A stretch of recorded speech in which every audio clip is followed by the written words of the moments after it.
एक दिन कुम्हार चला गया मिट्टी खोदने और ये वो अपने काम धंधा में लागे तो दुपारी हुई ज्यादा टाइम नहीं।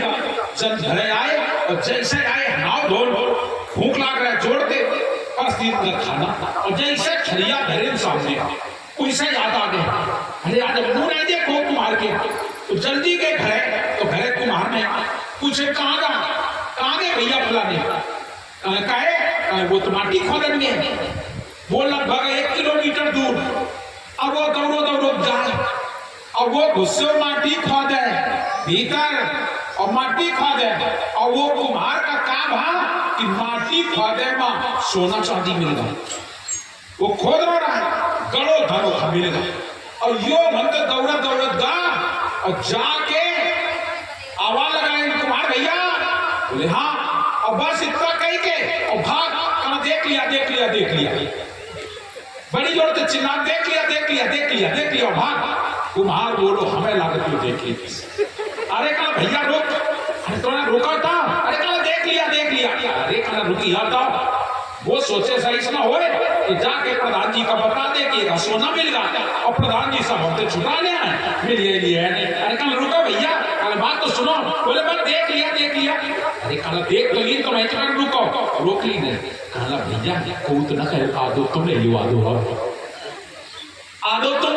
हाँ लाओ आदो सोना बाकी नहीं तब वो खा याद होगा कि बाहर गुरुजी धन्यवाद गुरुजी कुम्हार के मुंह देखा खाली इतना तक सोना मिलेगा और सही में अगर हम रोज गुरुजी के दर्शन करत होते तो पक्का हमें लोग मिलत सतलोक मिलत। आज ते यो छाड़ो आला माला अब हम गुरुजी के दर्शन करके जब गुरुजी के ये वो है करके जरा ध्यान दीजिएगा। आप अपने जीवन में कुछ संकल्प तो कीजिए संकल्प तो लीजिए कि हम ऐसा करेंगे भक्ति के नाम पर भजन के नाम पर कुछ तो संकल्प लो।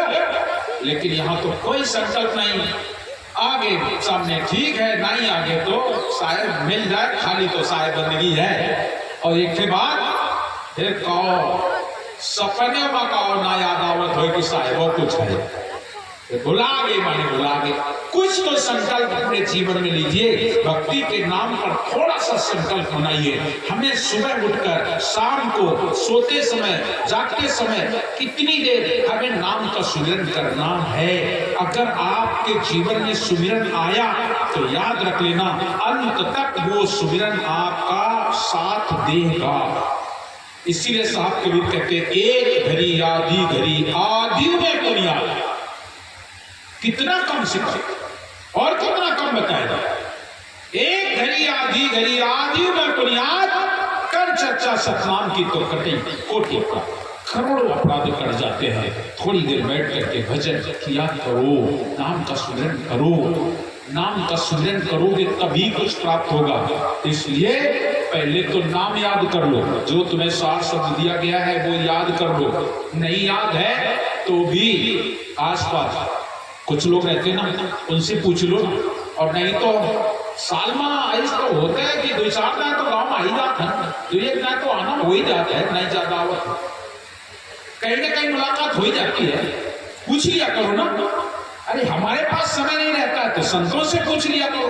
तमाम संत लोग रहते हैं साथ में किसी से पूछ लो कि क्या बताओ साहब नाम नहीं याद रहा नाम बता दो।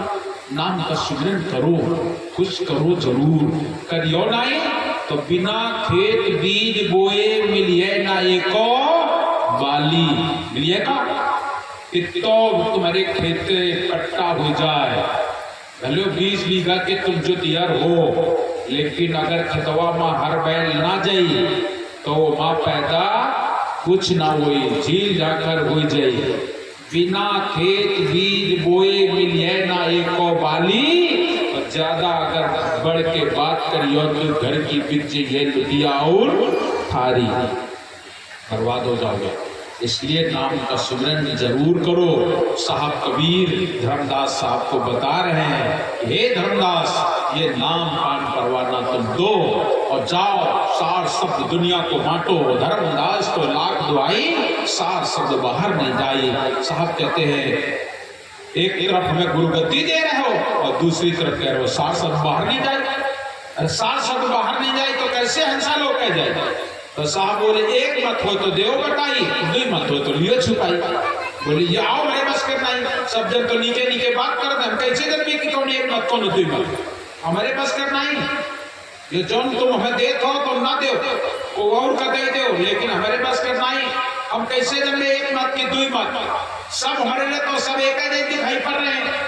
साहब बोले तुम बांटो, जो योग्य पात्र होगा धारण कर लेगा और नहीं योग्य पात्र होगा तो उसके हाथ से छूट जाएगा। धर्मदास साहब जिस समय शुरू किया तब सदगुरु कबीर को लगा कि धर्मदास बिल्कुल ठीक कह रहे हैं, धर्मदास जी साहब बिल्कुल ठीक कह रहे हैं।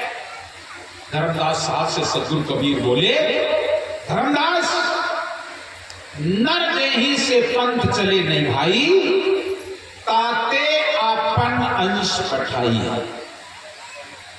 मुझे ये विश्वास हो गया है कि नर देही से पंथ नहीं चलेगा, इसलिए अब हम तुम्हारे गृह में नौतम अंश मुक्तामणि नाम साहब को लाना चाहते हैं तुम्हारे गृह में। उस समय पर धर्मदास साहब की उम्र 80-85 साल, 80-85 साल की उम्र हुई है। धर्मदास साहब बोले क्या कह रहे हो? बोले नर देही से पंथ चले नहीं भाई, ताते आपन अंश पठाई, और वो मेरा अंश तुम्हारे गृह में आएगा। मेरे गृह में आएगा? हाँ, तुमसे और आमीन माता से। धर्मदास साहब बोले उम्र 85 साल हो गए, इंद्रिय निग्रह हो गया, आप मेरे से ये कुछ नहीं हो सकता। साहब बोले अभी भी तुझे शंका है? अगर तुम्हें शंका है तो जाओ, मैं तुम्हें नहीं देता, बल्कि हम माता आमीन को सौंपेंगे। तुम्हें नहीं सौंपेंगे, माता आमीन को सौंपेंगे। और माता आमीन के पास पहुंचे। सदगुरु कबीर साहब ने बढ़िया शुभ दिन समय देखकर नाम पान परवाना लिखा और लिख करके माता आमीन को दिया। ले आमीन। माता आमीन ने उसे सहर्ष स्वीकार कर लिया और जैसे उस परवाना को ग्रहण किया, माता आमीन गर्भवती हो गई। आज माता आमीन के गर्भ से 1538 में अगहन पूर्णिमा के दिन मुक्तामणि नाम साहब का आगमन हो गया। 1538 में अगहन पूर्णिमा के दिन मुक्तामणि नाम साहब का आगमन हो गया। जब मुक्तामणि नाम साहब का आगमन हो गया तो आज पूरी सदियों घर में खुशियां मंगल गाए गए। सदगुरु कबीर भी विराजमान हैं। आज मुक्तामणि नाम साहब का तेजोमयी प्रकाश देखने में इतना सुंदर, चूंकि स्वयं सदगुरु कबीर स्वरूप हैं, आकर के प्रकट हुए। बढ़िया सुंदर सारा संस्कार किया गया और इसके बाद फिर दिनों दिन उनका स्वभाव बढ़ता गया। नारायण दास इधर अपना काम कर रहे हैं, इधर मुक्तामणि नाम साहब का आगमन हो गया। मुक्तामणि नाम साहब दिनों दिन सदगुरु कबीर की भक्ति में अग्रसर हुए और साहब कबीर का नाम भजन सत्संग दिनों दिन बस उसी में लीन और तल्लीन रहने लगे। जब रहने लगे तब सदगुरु कबीर को विश्वास हो गया, इनसे हमारा काम चल जाएगा। आखिरकार समय आ गया 1569 होली का समय। होली का समय आ गया है। आज धनी धर्मदास जी साहब का समय पूर्ण हो चुका है। अब इस मृत्यु लोक से जाने का समय आ गया है। सदगुरु कबीर धर्मदास साहब से बोले, धर्मदास साहब अब आपका समय आ गया है, चलो हम आपको जगन्नाथपुरी ले चलते हैं और वहां आपको समाधि लेनी होगी। वहां से धनी धर्मदास जी साहब, माता आमीन, साथ में मुक्तामणि नाम साहब और तमाम सारे लोग गाते बजाते बढ़िया चल पड़े। एक दिन नहीं, ऐसा कई ग्रंथों में लिखा 17 दिन लगे। बांधवगढ़ से जगन्नाथपुरी जाने में 17 दिन लगे। 17 दिन पैदल चलते चलते वहां पहुंचे। ठीक फागुन का दिन, फागुन पूर्णिमा का दिन था। उसी दिन समुद्र तट पर जहां पर आशावाड़ी गड़ी है, साहब बोले अब धर्मदास साहब तुम समाधि ले लो। वहां पर समाधि हो दी गई। धनी धर्मदास जी साहब को बैठा दिया गया और पर्दा बंद कर दिया गया। बस धर्मदास साहब अपने लोग को सिधार गए। देखिए जिंदा समाधि के रूप में, ऐसे नहीं कि वो मृत्यु हो गए तो उन्हें समाधि दी गई। साहब ले गए साथ और साथ में जा करके उन्हें वहां पर समाधि दिया। समाधि क्रिया होने के बाद फिर वहां से पैदल वापस आए। जब पैदल वापस आए तो फिर भी 15-17 दिन लग गए होंगे। जब जाने में लग गए तो आने में भी लगे होंगे। 15-17 दिन लग गए आने जाने में। फिर इसके बाद उन्हें फिर सजनों पूर्णिमा का समय आया और जब पूर्णिमा का समय आया तो चैत पूर्णिमा के दिन सदगुरु कबीर साहब बोले, हे माता अमीन और राजा वीरभान को बुलाया गया, जिन्हें वीर सिंह भी कहते हैं, वीरभान कहते हैं। उनके सम्मुख मुक्तामन नाम साहब को तिलक जब्दी किया गया। 1570 सारा चूरा मणि गादी बैठारा। 1569 में साहब लोग गमन हो गए। धर्मदास साहब वहां से आते आते चैत की शुक्ल पक्षी एकम से संवत बदल जाता है। उधर 1569 का आखिरी और इधर 1570 का प्रारंभ। 1570 में चैत पूर्णिमा के दिन आज मुक्तामन नाम साहब को तिलक गद्दी कर दिया गया। साहब ने उन्हें बैठाया और कहने लगे, अहो चूड़ामणि तुम बैठो आई, दृढ़ता होए करो गुरुआई। आप जाओ दृढ़ होकर के तुम गुरुआई गद्दी करो। उस समय पर मुक्तामन नाम साहब की उम्र कितनी थी? 32 वर्ष। 1570 में मुक्तामन नाम साहब की उम्र 32 वर्ष की थी। 1538 में उनका आगमन हुआ था और 1570 में लोकगमन हुआ। 32 वर्ष की उम्र में उन्हें तिलक गद्दी किया गया। साहब कबीर बोले और कुछ दिन देख लेते हैं, और कुछ दिन देख लेते हैं। आज साहब कबीर मुक्तामन नाम साहब साथ में रह करके भक्ति की ज्ञान गंगा बहाना शुरू कर दिया और भक्ति की ज्ञान गंगा ऐसी सुंदर प्रवाहित की, ऐसी सुंदर प्रवाहित की कि वो ज्ञान गंगा बहते बहते आज की सुनो 1500 कितना आ गया? 1575 मुक्तामन नाम साहब से साहब बोले, अब मुझे भी अपने लोक जाना है। ये लोक की काया अब छोड़ना है, इसको छोड़ना है। जिसे आज तक तुम काया समझते थे, ये काया नहीं है। ना ही देही दर से देही, कहे कबीर हम सबसे नहीं, ये तुम्हें देखने मात्र की काया दिखाई पड़ता है, इसे भी छोड़ना पड़ेगा।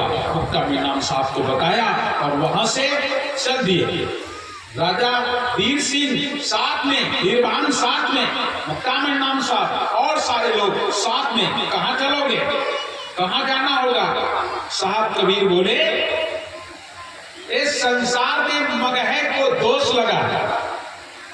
मगहर एक स्थान है और उस मगहर में ये दोष लग गया है कि जो कोई कुछ लोग ऐसा कहते हैं कि काशी में मरे तो मुक्ति हो और मगहर में मरे तो गदा का तन पाएगा। इस भ्रम को दूर करना है। अरे जो नाम का सुमिरन करे, क्या मगहर क्या काशी? अरे इससे क्या लेना देना? नाम का सुमिरन करे और फिर मगहर काशी, ये भ्रम है।